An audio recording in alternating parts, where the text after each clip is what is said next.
നമ്മളുടെ ജീവിതത്തിലെ ഏറ്റവും വലിയ ആത്മീയ വഴിത്തിരിവ് ഏതാണ്? ആ വഴിത്തിരിവിന് ശേഷമാണ് നമ്മളുടെ ജീവിതത്തിൽ തന്നെ പല മാറ്റങ്ങളും സംഭവിക്കുന്നത്. അത് ഭൗതികമാകാം, ആത്മീയമാകാം. ഓരോ വ്യക്തികളെ അധിഷ്ഠിതപ്പെടുത്തി അതിന് പലതരത്തിലുള്ള വ്യത്യാസങ്ങളുണ്ടാകാം. കാരണം നമ്മളുടെ കർമ്മങ്ങളെല്ലാം വ്യത്യസ്തമാണ്. എങ്കിലും എന്താണ് ആ കാര്യം നമ്മളുടെ ജീവിതത്തെ തന്നെ പരിവർത്തനപ്പെടുത്തുന്ന പുതിയൊരു പാതയിലേക്ക് നയിക്കുന്ന കാര്യമെന്ന് പലരുടെയും മനസ്സിലൊരു സംശയം ഉണ്ടായിരിക്കും. അതെന്താണെന്ന് നമുക്ക് പറയുന്നതിന് മുൻപ് ചില കഥകൾ മനസ്സിലാക്കാം. ഇതിൽ ചില കഥകൾ നമ്മൾ മുൻപ് കേട്ടിട്ടുള്ളത് തന്നെയാണ് ഈ ചാനലിലൂടെ, എങ്കിലും ഒന്നുകൂടെ പറയുന്നു എന്നുള്ളൂ. അതിലൊന്ന് എന്ന് പറയുന്നത്, നരേന്ദ്രനായിരുന്നപ്പോൾ നമ്മളുടെ സ്വാമി വിവേകാനന്ദൻ, അതായത് സ്വാമി വിവേകാനന്ദൻ്റെ പൂർവാശ്രമ നാമം നരേന്ദ്രൻ എന്നായിരുന്നു. ആ നരേന്ദ്രൻ എന്ന യുവാവ് ആത്മീയമായ വെളിച്ചത്തിനു വേണ്ടി, അല്ലെങ്കിൽ സത്യം എന്താണെന്ന് തിരിച്ചറിയാനായിട്ട് ഒരുപാട് വഴി സഞ്ചരിച്ചിട്ടുണ്ട്. പലതരത്തിലുള്ള സംഘടനകളിൽ മെമ്പറായിട്ടുണ്ട്, പലതരത്തിലുള്ള വഴികളിലൂടെ സഞ്ചരിച്ചിട്ടുണ്ട്, പലതരത്തിലുള്ള തത്വജ്ഞാന ചിന്തകളിലൂടെ മുന്നോട്ട് പോയിട്ടുണ്ട്. ദൈവത്തിന് രൂപമില്ല എന്ന് പറയുന്ന, ബ്രഹ്മമാണ് എല്ലാം എന്ന് പറയുന്ന തലത്തിൽ ചിന്തിച്ചിട്ടുണ്ട്. ദൈവവിശ്വാസമില്ലാത്തൊരു തലത്തിൽ മുന്നോട്ട് പോയിട്ടുണ്ട്. ഇങ്ങനെയൊക്കെ നരേന്ദ്രൻ സഞ്ചരിച്ചിട്ടുണ്ടെങ്കിലും എന്നാണോ ശ്രീരാമകൃഷ്ണ പരമഹംസരുടെ അടുത്തെത്തിയത്, അന്നു മുതലാണ് യഥാർത്ഥ തൻ്റെ ആത്മീയ പാത എന്ത് എന്നുള്ള ബോധം സാക്ഷാൽ വിവേകാനന്ദ സ്വാമിക്ക് പോലും വന്നത്. നരേന്ദ്രനായിരുന്ന സ്വാമി വിവേകാനന്ദന് പോലും തൻ്റെ പാത ഏതാണ് എന്നുള്ള ബോധം, നരേന്ദ്രനിൽ നിന്ന് സ്വാമി വിവേകാനന്ദൻ എന്നുള്ള ആ മഹാപുരുഷനായി മാറിയത് ആ ഗുരു ഉള്ളതുകൊണ്ടാണ്. ആ ഗുരു ഒരു കാര്യം ചെയ്തിരുന്നു. അതായത് സ്വാമി വിവേകാനന്ദൻ നരേന്ദ്രനായിരുന്നപ്പോൾ അദ്ദേഹത്തിൻ്റെ പിതാവ് മരണപ്പെടുകയും ജീവിതം വല്ലാത്ത രീതിയിൽ വഴിമുട്ടുകയും വലിയ രീതിയിലുള്ള പ്രതിസന്ധികളൊക്കെ ജീവിതത്തിൽ ഉണ്ടാകുകയും ചെയ്തു. ആ സമയത്ത് ഇതിൽ നിന്നൊക്കെ മോചനം നേടുന്നതിനായി തൻ്റെ ഗുരുവായിട്ടുള്ള ശ്രീരാമകൃഷ്ണ പരമഹംസരുടെ അടുത്ത് ചെന്നപ്പോൾ ശ്രീരാമകൃഷ്ണ പരമഹംസർ പറയുന്നു, നീ എൻ്റെ അടുത്ത് വന്നിട്ട് കാര്യമില്ല, ദക്ഷിണേശ്വർ കാളി ക്ഷേത്രത്തിൽ ഞാൻ ആരാധിക്കുന്ന എൻ്റെ അമ്മ കാളിയുണ്ട്, നീ അമ്മയുടെ അടുത്ത് ചെന്ന് നിനക്ക് എന്താണോ വേണ്ടത് അത് ചോദിച്ചോ, അമ്മ നിനക്ക് ആ വരം തരും. നീ എന്തു ചോദിക്കുന്നോ അതിനനുസരിച്ചുള്ള വരം തരും, നിൻ്റെ ജീവിതത്തിലെ എല്ലാ ദുഃഖവും മാറ്റും അമ്മ എന്ന് പറഞ്ഞു. അതുപോലെ തന്നെ അതനുസരിച്ച് കൊണ്ട് നരേന്ദ്രൻ, ആ യുവാവായിരുന്ന നരേന്ദ്രൻ ദക്ഷിണേശ്വർ കാളി ക്ഷേത്രത്തിൽ എത്തുകയും അവിടെ ഭഗവതിയോട് പ്രാർത്ഥിക്കുകയും, എങ്കിൽ എന്താണ് താൻ പറയാൻ വന്നത് എന്ന് മറന്നുപോയി. കാരണം ദേവി ലൈവായിട്ട് വന്നു, അല്ലെങ്കിൽ ദേവിയുടെ പ്രത്യക്ഷ അനുഭവം ഉണ്ടായി. വിഗ്രഹമല്ല, അതിനപ്പുറം സാക്ഷാൽ കാളി തന്നെ മുന്നിൽ നിൽക്കുകയാണ് എന്നുള്ള അനുഭവം ഉണ്ടായപ്പോൾ വേറെ ഒന്നും ചോദിക്കാൻ നരേന്ദ്രന് പറ്റിയില്ല. ഒരേ ഒരു കാര്യമേ ചോദിച്ചുള്ളൂ, എൻ്റെ കടം മാറ്റണം. അങ്ങനെ ഒന്നുമല്ല ചോദിച്ചത്, അമ്മേ എനിക്ക് ഭക്തി തരണേ, ശക്തി തരണേ. 3-4 തവണ ഇത് ചോദിച്ചിട്ട് വന്നു. അതിനുശേഷം ശ്രീരാമകൃഷ്ണ പരമഹംസരുടെ അടുത്ത് ചെന്നപ്പോൾ ശ്രീരാമകൃഷ്ണ പരമഹംസർ ചോദിച്ചു, നീ അമ്മയോട് ചോദിച്ചോ, അമ്മയോട് നീ നിനക്ക് വേണ്ട കാര്യങ്ങൾ ചോദിച്ചോ? അപ്പോൾ നരേന്ദ്രൻ പറഞ്ഞു, എനിക്ക് ചോദിക്കാൻ പറ്റിയില്ല, ഞാൻ ഭക്തി തരണേ, ശക്തി തരണേ എന്നാണ് പറഞ്ഞതെന്ന് പറഞ്ഞു. അല്ലെങ്കിൽ അങ്ങനെയാണ് ഞാൻ അമ്മയോട് ചോദിച്ചത് എന്ന് പറഞ്ഞു. അപ്പോൾ ശ്രീരാമകൃഷ്ണ പരമഹംസർ പറയുന്നത്, നീ എന്തൊരു മോഡനാണ്, നീ ഒന്നുകൂടെ പോയി ചോദിച്ചിട്ട് വാ എന്ന് പറയുന്നു. വീണ്ടും പോകുന്നു. വീണ്ടും അമ്മയെ കാണുമ്പോൾ വേറെന്താ ചോദിക്കാൻ തോന്നുന്നു? സാക്ഷാൽ പ്രപഞ്ച മാതാവ് ജീവനോടുകൂടി സ്വന്തം മുന്നിൽ നിന്ന് നമ്മൾ എന്ത് ചോദിക്കും? വിഗ്രഹമാണെങ്കിൽ ആ വിഗ്രഹത്തിന് അത്രയും എന്താ പറയുക, ലൈവായിട്ട്, അല്ലെങ്കിൽ അത്രയും ജീവനുള്ള പോലെ, യഥാർത്ഥ ദേവി മുന്നിൽ നിൽക്കുന്ന പോലെ പ്രത്യക്ഷ അനുഭവം ഉണ്ടാകുമ്പോൾ ആരെന്ത് ചോദിക്കാനാണ്? അമ്മേ എനിക്ക് അമ്മയോടുള്ള ഭക്തി തരണേ, ശക്തി തരണേ, അതായത് കൂടുതൽ ഭക്തി തരണേ. കാരണം അത് കാണുമ്പോൾ വീണ്ടും വീണ്ടും അവിടെ നിൽക്കാൻ തോന്നുന്നു, വീണ്ടും വീണ്ടും ആ അനുഭവം അനുഭവിക്കാൻ തോന്നുന്നു. അനുഭവം അനുഭവിക്കണമെങ്കിൽ ഭക്തി വേണം. ഭക്തന് ഭഗവാനെ മനസ്സിലാക്കണമെങ്കിൽ ഭക്തി വേണം. ഭക്തി എന്നുള്ള മധുരത്തിലൂടെയാണ് ഭഗവാനെ ഭക്തൻ മനസ്സിലാക്കുന്നത്. അപ്പോൾ ആ ഭക്തി കൂടുതൽ തരണേ എന്നാണ് വിവേകാനന്ദ സ്വാമി അമ്മ കാളിയോട് ചോദിച്ചുകൊണ്ടിരിക്കുന്നത്, അമ്മയെ ഭക്തി തരണേ എന്ന്. ഓരോ തവണ ശ്രീരാമകൃഷ്ണ പരമഹംസരുടെ അടുത്ത് ചെല്ലും. ശ്രീരാമകൃഷ്ണ പരമഹംസർ ചോദിക്കും, നീ അമ്മയോട് ചോദിച്ചോ? ഇല്ല എന്ന് പറയും. ഭക്തി തരണേ എന്നാണ് ചോദിച്ചത് എന്ന് പറയും. എന്ത് പണ്ടത്തരമാണ് പറഞ്ഞതെന്ന് പറയും. വീണ്ടും വിടും. ഇതെല്ലാം ഒരു ലീലയായിരുന്നു. ഇതെല്ലാം ആ ഗുരുവിൻ്റെ ഒരു ലീലയായിരുന്നു. അവസാനം വിവേകാനന്ദ സ്വാമിക്ക് മനസ്സിലായി, ഇത് ഇദ്ദേഹത്തിൻ്റെ ലീലയാണ്, ഇദ്ദേഹമാണ് ദേവിയെ പ്രത്യക്ഷമാക്കുന്നത് എന്ന് മനസ്സിലായി. പ്രത്യക്ഷമായ ദേവിയെ കണ്ടു കഴിഞ്ഞാൽ നമുക്ക് വേറെ എന്താണ് ആ നിർവൃതിയിൽ ചോദിക്കാൻ പറ്റുന്നത്? ഒന്നും ചോദിക്കാൻ പറ്റില്ല. അമ്മയെ കൂടുതൽ ഭക്തി തരണേ എന്ന് മാത്രമേ ചോദിക്കാൻ പറ്റുകയുള്ളൂ. എങ്കിൽ ഭക്തി മാത്രമാണോ അമ്മ കൊടുത്തത്? അമ്മ പ്രകൃതി മഹാമായ എന്താ കൊടുത്തത്? എല്ലാം കൊടുത്തു. ഇന്ന് ഭാരതം അറിയപ്പെടുന്നത് തന്നെ സ്വാമി വിവേകാനന്ദ സ്വാമിയുടെ പേരിലാണ്. ഭാരതമായിക്കൊള്ളട്ടെ, ഭാരതത്തിൻ്റെ ആത്മീയത ആയിക്കൊള്ളട്ടെ, സനാതനധർമ്മമായിക്കൊള്ളട്ടെ, എല്ലാം അറിയപ്പെടുന്നത് എൻ്റെ ഏറ്റവും പ്രിയപ്പെട്ട ഗുരുവായി മാറിയതെല്ലാം എങ്ങനെയാണ്? ആ അമ്മയുടെ കരുണ കൊണ്ടാണ്. അത് സ്വാമി വിവേകാനന്ദ സ്വാമി പോലും പലപ്പോഴും പറഞ്ഞിട്ടുണ്ട്, പല കത്തുകളിലൂടെയൊക്കെ പറഞ്ഞിട്ടുണ്ട്. എൻ്റെ ഏറ്റവും വലിയ രഹസ്യം എന്ന് പറയുന്നത് കാളി ഭക്തിയാണെന്ന് പറഞ്ഞിട്ടുണ്ട്. അപ്പോൾ ഇതാണ് നരേന്ദ്രൻ എന്ന ആ യുവാവിൻ്റെ ജീവിതത്തിൽ സംഭവിച്ച ഏറ്റവും വലിയ ടേണിംഗ് പോയിന്റ്, അല്ലെങ്കിൽ വഴിത്തിരിവ് എന്ന് പറയുന്നത്.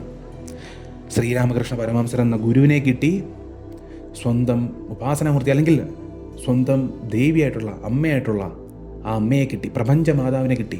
ആ ഭക്തി മാർഗം ഏത് മാർഗത്തിലൂടെ സഞ്ചരിക്കണമെന്നുള്ള ബോധമുണ്ടായി. ആ രണ്ട് കാര്യം കൊണ്ടാണ് നമ്മളിന്ന് സ്വാമി വിവേകാനന്ദ സ്വാമിയെ മഹാപുരുഷനായി കരുതി ആരാധിക്കുന്നത്, സ്നേഹിക്കുന്നത്, ആദരിക്കുന്നത്. ആ ടേണിംഗ് പോയിന്റ് സംഭവിച്ചതുകൊണ്ടാണ്. അതുപോലെ തന്നെ അരുണഗിരിനാഥരുടെ കഥ നമ്മൾക്ക് എല്ലാവർക്കും അറിയാം.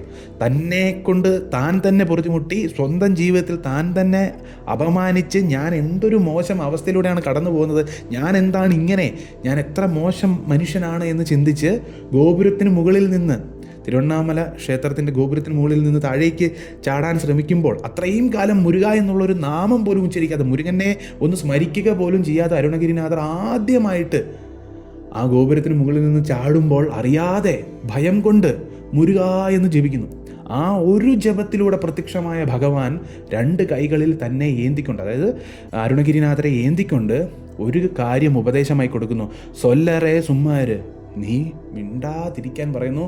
ആ ഉപദേശത്തെ ശിരസാൽ വഹിച്ചുകൊണ്ട് ധ്യാനനിമഗ്നനായി ദിവസങ്ങളോളം ഇരിക്കുന്നു. അതിനുശേഷം സാക്ഷാൽ ഭഗവാൻ പ്രത്യക്ഷമായി നാവിൽ പ്രണവം എഴുതി കൊടുക്കുന്നു, വേലി കൊണ്ട് എഴുതി കൊടുക്കുന്നു. അതിനുശേഷം മുത്തൈത്തരു പത്തിത്തിരുന്നകയെന്ന് ആ തിരുപ്പുകൾ പാടാൻ തുടങ്ങുന്നു. ഇതായിരുന്നു അരുണഗിരിനാഥരുടെ ജീവിതത്തിൽ സംഭവിച്ച ഏറ്റവും വലിയ ടേണിംഗ് പോയിന്റ്. ഇങ്ങനെ മഹാപുരുഷന്മാരുടെയും മഹാത്മാക്കളുടെ ജീവിതത്തിലും ഇത്രയും ടേണിംഗ് പോയിന്റ് സംഭവിക്കുന്നുണ്ടെങ്കിൽ ഇനി 63 നായന്മാർ, അതായത് 63 ഭക്തരെടുത്ത് നോക്കിക്കോളൂ, ശൈവ ഭക്തരെടുത്ത് നോക്കിക്കോളൂ. അവരുടെ എല്ലാം ജീവിതത്തിൽ ഇങ്ങനെ ടേണിംഗ് പോയിന്റ് ഉണ്ട്. ഏതോ ഒരു ടേണിംഗ് പോയിന്റ് ഉണ്ട്. ഏത് ഭക്തൻ്റെ അടുത്ത് നോക്കിക്കോളൂ, ഏത് പരമ്പരയിൽപ്പെട്ട ഭക്തരുടെ അടുത്ത് നോക്കിക്കോളൂ, ആൾവാന്മാരുടെ അടുത്ത് നോക്കിക്കോളൂ, ഏത് ഗുരുക്കന്മാരുടെ അടുത്ത് നോക്കിക്കോളൂ, ഒരു ടേണിംഗ് പോയിന്റ് ഉണ്ട്. ആ ടേണിംഗ് പോയിന്റ് എന്താണ്? അതിനു മുൻപ് നമ്മൾ പറഞ്ഞതുപോലെ അരുണഗിരിനാഥർ അത്ര മോശമായ ജീവിതാവസ്ഥയിലൂടെ മുന്നോട്ട് പോയിട്ടും ആ ടേണിംഗ് പോയിന്റ് സംഭവിച്ചതിന് ശേഷം, ആ വഴിത്തിരിവ് സംഭവിച്ചതിന് ശേഷം എന്താണ് സംഭവിച്ചത്? വഴിത്തിരിവിലൂടെ ഏതാണ് എൻ്റെ ഭഗവാനെന്ന് മനസ്സിലായി, എന്താണ് എൻ്റെ മാർഗമെന്ന് മനസ്സിലായി. ആ മാർഗത്തിൽ ഉറച്ചു നിന്നപ്പോൾ മഹാപുരുഷനായി മാറി. നമ്മൾ ഇന്ന് ആദരിക്കുന്ന, സ്നേഹിക്കുന്ന ഏറ്റവും വലിയ യോഗിയായി, അല്ലെങ്കിൽ ഏറ്റവും വലിയ സിദ്ധനായി മാറി. മുരുകൻ്റെ ഏറ്റവും വലിയ ഭക്തരാരാണ്? അഗസ്ത്യരും, അത് കഴിഞ്ഞാൽ അരുണഗിരിനാഥരും, അല്ലെങ്കിൽ അഗസ്ത്യരും അരുണഗിരിനാഥരും തുല്യരാണെന്ന് പോലും പറയാറുണ്ട്. അതിനുശേഷം പാമ്പൻ സ്വാമിയും ഏറ്റവും വലിയ, തമിഴ്നാട്ടിൽ കരുതപ്പെടുന്ന ഏറ്റവും വലിയ ഭക്തർ, ഇവർ 3 പേരുമാണെന്ന് പറയുന്നത്. അപ്പോൾ അത്രയും വലിയ നിലയിൽ മുരുകൻ്റെ ഏറ്റവും അടുത്ത ആളായി മാറി. ഏതൊരു മുരുകഭക്തനും ആരാധിക്കുന്ന, സ്നേഹിക്കുന്ന ഏറ്റവും വലിയ ഗുരുവായി മാറി അരുണഗിരിനാഥർ. അതെങ്ങനെയാണ് മാറിയത്? ആ ഭഗവാന്റെ കരുണ കൊണ്ടാണ്. അതുപോലെ നമ്മൾ ഓരോരുത്തരുടെ ജീവിതത്തിലും, ഇത് ഞാൻ പറയുന്നത് ഞാൻ വെറുതെ പറയുന്നതല്ല, ഇതുപോലുള്ള മഹാഗുരുക്കന്മാരുടെ ജീവിതം മനസ്സിലാക്കിയതിന് ശേഷം, പല ഭക്തന്മാരുടെയും ജീവിതം മനസ്സിലാക്കിയതിന് ശേഷം പറയുന്നതാണ്. എന്നാണോ നമ്മൾ ജപിക്കേണ്ട നാമം നമ്മൾക്ക് കിട്ടുന്നത്, എന്നാണോ നമ്മളുടെ ഇഷ്ടദേവനെ നമ്മൾക്ക് കിട്ടുന്നത്, എന്നാണോ നമ്മൾ സഞ്ചരിക്കേണ്ട മാർഗം നമ്മളുടെ ഗുരു നമ്മൾക്ക് കിട്ടുന്നത്, ആ നിമിഷം മുതൽ നമ്മുടെ ജീവിതം മാറും. നമ്മളുടെ ഇഷ്ടദേവനെ നമ്മളുടെ അടുത്ത് കിട്ടിക്കഴിഞ്ഞാൽ പിന്നെ നമ്മൾക്ക് ആത്മീയമായ തേടലില്ല. വിവേകാനന്ദ സ്വാമി എത്രയൊക്കെ തേടി, എവിടെയൊക്കെ പോയി, നരേന്ദ്രനായിരുന്നപ്പോൾ എന്താണ് സത്യമെന്ന് അന്വേഷിച്ച് എവിടെയൊക്കെ പോയി, അവസാനം ശ്രീരാമകൃഷ്ണ പരമഹംസരുടെ അടുത്തെത്തി. അതും എത്തണമെന്ന് വിചാരിച്ചെത്തിയതാണോ? അല്ല, സന്ദർഭം കൊണ്ട് എത്തിച്ചു.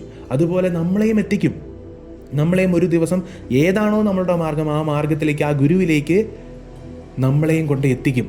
നമ്മൾക്ക് പറ്റിയ നാമം, നമുക്ക് പറ്റിയ സ്തോത്രം, നമ്മൾക്ക് പറ്റിയ ഭഗവാൻ, നമ്മളുടെ കഴിഞ്ഞ ജന്മം മുതലുള്ള ഉപാസനാമൂർത്തി, അല്ലെങ്കിൽ നമ്മൾ കഴിഞ്ഞ ഉപാസന എന്ന് നമ്മൾ പറയുന്നത്, നമ്മൾ ഭക്തി മാർഗത്തിൽ മുന്നോട്ട് പോകുന്നുണ്ട് പറയാം. കഴിഞ്ഞ ജന്മത്തിൽ മുതൽ നമ്മൾ ഏത് ദേവൻ്റെ ഭക്തനായിരുന്നോ ആ ദേവൻ്റെ ഭക്തി നമ്മളിൽ ഈ ജന്മത്തിൽ ഉണരുകയാണെങ്കിൽ ഇതെല്ലാം ആ പൂർവ്വജന്മവുമായിട്ട് ബന്ധപ്പെട്ട, ആത്മാവുമായി ബന്ധപ്പെട്ട കാര്യമാണ്.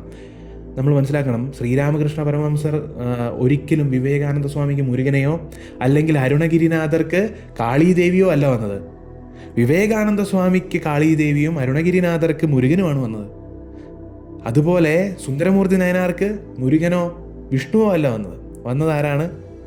സാക്ഷാൽ ശിവഭഗവാനാണ്. അതുപോലെ തന്നെ പ്രഹ്ലാദന് വേണ്ടി വന്നതാരാണ്? സാക്ഷാൽ മഹാവിഷ്ണു ഭഗവാനാണ്. ആഴ്വാന്മാർക്ക് വേണ്ടി വന്നതാരാണ്? സാക്ഷാൽ വിഷ്ണു ഭഗവാനാണ്. അങ്ങനെ നമ്മളുടെ ഗുരു ആയിക്കൊള്ളട്ടെ, നമ്മളുടെ ദേവനായിക്കൊള്ളട്ടെ, എന്നു മുതലാണോ നമ്മളുടെ ജീവിതത്തിലേക്ക് കടന്നു വരുന്നത്, നമ്മളുടെ ഇഷ്ടദേവനെ എന്നു മുതലാണോ നമ്മൾ കണ്ടെത്തുന്നത്, ഏത് നാമമാണോ നമ്മൾ ജപിക്കുന്നത്, അന്നു മുതൽ നമ്മളുടെ ജീവിതത്തിൽ വലിയ വഴിത്തിരിവുണ്ടാവും. അതൊരിക്കലും പ്രതീക്ഷിക്കരുത് ഭൗതികമായ നേട്ടങ്ങൾ ഒരുപാട് പെട്ടെന്നുണ്ടാവുമെന്ന്. അങ്ങനല്ല, ആത്മീയമായി നമ്മൾക്ക് ഉറപ്പുണ്ടാവും. ഇതാണ് എൻ്റെ ദേവൻ, ഇതാണ് എൻ്റെ ഭഗവാൻ. നമ്മൾക്കൊരു എങ്ങനെയുള്ള അടുപ്പമായിരിക്കും ഉണ്ടാകുന്നത്? ഇതെൻ്റെ ആരോ ആണ്. നമ്മളുടെ അച്ഛനും അമ്മയും ഒഴിഞ്ഞു നിന്നാൽ നമ്മളുടെ ജീവിതം ശൂന്യമാണ്. നമ്മളുടെ സുഹൃത്തുക്കളില്ലെങ്കിൽ, നമ്മളുടെ ബന്ധുക്കളില്ലെങ്കിൽ, നമ്മളുടെ സഹോദരങ്ങളില്ലെങ്കിൽ നമ്മളുടെ ജീവിതം ശൂന്യമാണ്. എന്തോ ഒന്നില്ലാതായാൽ നമ്മൾക്ക് നല്ല രീതിയിൽ വേദനിക്കില്ലേ? അതുപോലെ ഈ ഭഗവാൻ എൻ്റെ ജീവിതത്തിൽ ഇല്ലെങ്കിൽ എൻ്റെ ജീവിതം വ്യർത്ഥമാണെന്നുള്ള ചിന്ത എപ്പോൾ തോന്നുന്നോ, ഈ ഗുരു ഇല്ലെങ്കിൽ എൻ്റെ ജീവിതം വ്യർത്ഥമാണെന്നുള്ള ചിന്ത എപ്പോൾ തോന്നുന്നോ, ആ ഒരു നിമിഷം നമ്മൾ മനസ്സിലാക്കണം, നമ്മൾ നമ്മളുടെ ജീവിതത്തിലെ ഏറ്റവും പരമമായ ലക്ഷ്യത്തിലൊന്നായിട്ടുള്ള നമ്മളുടെ ഇഷ്ടദേവനെ കണ്ടെത്തി. നമ്മൾക്ക് ഒഴിച്ചുകൂടാൻ പറ്റാത്ത സ്ഥാനത്തേക്ക് ഒരു ഭഗവാന് നിൽക്കാൻ സാധിക്കുന്നുണ്ടെങ്കിൽ, ആ സ്ഥാനത്ത് ഇരിക്കാൻ സാധിക്കുന്നുണ്ടെങ്കിൽ, ഒരു കാര്യം നമ്മൾ മനസ്സിലാക്കണം, ആ നിമിഷം മുതലാണ് നമ്മളുടെ ആത്മീയമായ യാത്ര തുടങ്ങുന്നത്. നമുക്ക് ഒഴിച്ചുകൂടാൻ പറ്റാത്ത പൂർണ്ണമായ വിശ്വാസവും സമർപ്പണവും നമ്മളൊരു ഭഗവാന് വേണ്ടി കൊടുക്കുന്നുണ്ടെങ്കിൽ, ഒന്നും തന്നില്ലെങ്കിലും ഭഗവാനെ നീ മതി എനിക്കെന്നുള്ള തോന്നലുണ്ടെങ്കിൽ, അത്രയും സ്നേഹം നമ്മൾ കൊടുക്കുന്നുണ്ടെങ്കിൽ, പല മാർഗ്ഗത്തിലായിരിക്കും ഈ ഭഗവാൻ നമ്മളുടെ അടുത്തേക്ക് വന്നിട്ടുള്ളത്. ചിലപ്പോൾ കാര്യസാധ്യത്തിനായി വിളിച്ചു പോയ ദേവനായിരിക്കും, എന്താണെങ്കിലും അത്രയും ഭക്തി നമ്മൾക്ക് തോന്നിയിട്ടുണ്ടെങ്കിൽ ഒരു കാര്യം ഉറപ്പിച്ചുകൊള്ളൂ, ആ നിമിഷം മുതലാണ് നമ്മളുടെ ജീവിതത്തിൽ ആത്മീയമായ പരിവർത്തനം വരുന്നത്.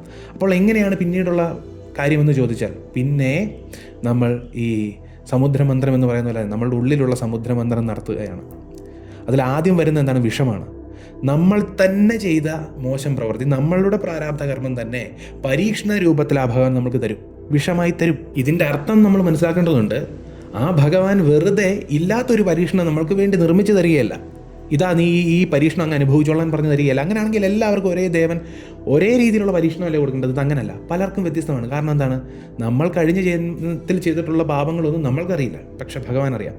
അതുകൊണ്ട് തന്നെ തൻ്റെ ഭക്തന് വേണ്ടി അത്രയും മഹാപാപങ്ങളെയൊക്കെ ചുരുക്കി നമ്മളിലേക്ക് തരും. അതുകൊണ്ട് തന്നെ പെട്ടെന്ന് ഈ കർമ്മഭാരമെല്ലാം വരുമ്പോൾ നമ്മൾ പെട്ടെന്ന് പിന്തിരിഞ്ഞോടാനൊക്കെ സാധ്യതയുണ്ട്. ഞാൻ ഈ ഭഗവാനെ വിളിച്ചപ്പോൾ തൊട്ടാണ് ഇങ്ങനെ സംഭവിച്ചതെന്ന്. എങ്കിൽ യഥാർത്ഥ ഭക്തിയാണ് നമുക്ക് ആ ഭഗവാനോടുള്ളതെങ്കിൽ, നമ്മുടെ ഇഷ്ടദേവനാണെങ്കിൽ നമ്മൾ ഒരിക്കലും പിന്തിരിഞ്ഞോടില്ല. എനിക്ക് ഒന്നും തന്നില്ലെങ്കിൽ ഭഗവാനെ നീ മതി എന്നുള്ള ഉറച്ച വിശ്വാസത്തിൽ മുന്നോട്ട് പോകുമ്പോൾ എത്ര പരീക്ഷണവും നമ്മൾ നേരിടും. അപ്പോഴും നമ്മൾ മനസ്സിലാക്കണം, വലിയ രീതിയിൽ നമ്മൾക്ക് വരേണ്ട കാര്യങ്ങളൊക്കെ ചെറിയ രീതിയിൽ ഭഗവാന്റെ ആ ഒരു സാന്നിധ്യമുള്ളത് കൊണ്ട്, ഭഗവാന്റെ കരുണയുള്ളത് കൊണ്ട് കുറച്ച് കർമ്മമാക്കി തരിക. പക്ഷെ നമുക്ക് വലുതായിട്ട് തോന്നും. കാര്യം എന്താ? ഒരുമിച്ചാണ് എല്ലാം തരുന്നത്. ഒരുമിച്ച് എല്ലാ കർമ്മഭാരവും ഇല്ലാതാക്കി ആ പരീക്ഷണ കാലഘട്ടത്തിൽ വിജയിച്ച് മുന്നോട്ട് പോയാൽ പിന്നെ നമുക്ക് അടുത്തത് വരാൻ പോകുന്നത് എന്താണ്? ആദ്യം സമുദ്രമന്ത്രത്തിൽ വിഷം വന്നാൽ പിന്നെ അടുത്ത എന്താണ്? അമൃതം. ആ അമൃതം നമ്മൾ ചെയ്ത പുണ്യം മാത്രമായിരിക്കില്ല, ഭഗവാന്റെ കുറച്ച് ആഡോൺ കൂടി കാണും. ഭഗവാന്റെ ആ കരുണയും സ്നേഹവും അനുഗ്രഹവും എല്ലാം നമ്മൾ ചെയ്ത പുണ്യത്തിൻ്റെ കൂടെ തരും. ആ കരുതലുണ്ടായിരിക്കും അതിൽ. നമ്മൾ ചെയ്ത വെറും പുണ്യമായിരിക്കില്ല. നമ്മൾ ചെയ്ത മോശം കർമ്മം നമ്മൾ അനുഭവിച്ചു എന്ന് പറയുന്നു, പാപം അനുഭവിച്ചു എന്ന് പറയുന്നു. ഇനി അടുത്ത് പുണ്യം മാത്രമായിരിക്കില്ല, ആ ഭഗവാന്റെ കരുണയും ആ ഭഗവാനോടുള്ള ഭക്തിയിൽ ഭഗവാന് തോന്നിയ, അല്ലെങ്കിൽ ഇവൻ എൻ്റെ ഭക്തനാണെന്ന് തോന്നിയപ്പോൾ തന്ന അനുഗ്രഹവും എല്ലാം ഉണ്ടായിരിക്കും. അപ്പോൾ ആദ്യം ആ പരീക്ഷണ കാലഘട്ടം കഴിഞ്ഞാൽ നമ്മളുടെ ഇഷ്ടദേവനെ നമ്മൾ കണ്ടെത്തുന്നതാണ് ഏറ്റവും വലിയ ടേണിംഗ് പോയിന്റ്. നമ്മളുടെ മാർഗ്ഗം കണ്ടെത്തുന്നത്. ഇപ്പോൾ യോഗാമാർഗ്ഗമാണെങ്കിൽ എനിക്ക് ദേവനെ ഒന്നും ഇഷ്ടമല്ല, രൂപമില്ലാത്ത ഭഗവാനാണെങ്കിൽ, അല്ലെങ്കിൽ രൂപമില്ലാത്ത അവസ്ഥയിലാണ് എനിക്ക് ധ്യാനിക്കേണ്ടതെങ്കിൽ, യോഗാമാർഗ്ഗമാണെങ്കിൽ ആ ഗുരു വരുമ്പോൾ തൊട്ടാണ്. ഇനി ഭഗവാന്മാരുടെ ലോകത്താണെങ്കിൽ എൻ്റെ ഇഷ്ടദേവൻ ഏതാണോ ആ ദേവനെ കണ്ടെത്തുമ്പോൾ തൊട്ടാണ്. ആ കണ്ടെത്തി കഴിഞ്ഞാൽ അതിനുശേഷം കുറച്ച് പരീക്ഷണം വരും. ആ പരീക്ഷണത്തെ നേരിട്ട് മുന്നോട്ട് പോയാൽ പിന്നെ അമൃതം ഭഗവാൻ തരും. അതിലൊരു സംശയവും വേണ്ട. ഭഗവാനെയാണ് വിളിക്കുന്നതെങ്കിൽ ആ ഭഗവാന് രൂപമുണ്ട്, ഭാവമുണ്ട്, അതിനനുസരിച്ചുള്ള കരുണയും എല്ലാം ഉണ്ട്. അതുകൊണ്ടാണല്ലോ നമ്മൾ രൂപമില്ലാത്ത ഭഗവാനെ ആരാധിക്കുന്നത്. ആ കരുണയ്ക്ക് വേണ്ടിയാണ്, ആ സ്നേഹത്തിന് വേണ്ടിയാണ്, ആ കരുതലിന് വേണ്ടിയാണ്, ആ ഗുണത്തിന് വേണ്ടിയാണ്. അതൊക്കെ ഭഗവാൻ തരും. പക്ഷെ ആദ്യം നമ്മൾ പരീക്ഷണം നേരിടണം. ഇതെല്ലാം സംഭവിക്കുന്നപ്പോഴാണ് നമ്മളുടെ ജീവിതത്തിലെ ഏറ്റവും വലിയ ടേണിംഗ് പോയിൻ്റ് ആയിട്ടുള്ള, വഴിത്തിരിവായിട്ടുള്ള നമ്മളുടെ മാർഗം നമ്മൾ കണ്ടെത്തുമ്പോഴാണ്. അതുകൊണ്ട് ഇതാണ് നമ്മളുടെ ജീവിതത്തിൽ സംഭവിക്കുന്ന ഏറ്റവും വലിയ വഴിത്തിരിവ് എന്ന് ഗുരുക്കന്മാരുടെ കഥകളിൽ നിന്നും, അവരുടെ ജീവചരിത്രത്തിൽ നിന്നും, അവരുടെ വചനങ്ങളിൽ നിന്നും മനസ്സിലായ കാര്യമാണ്. അഹോബിലം.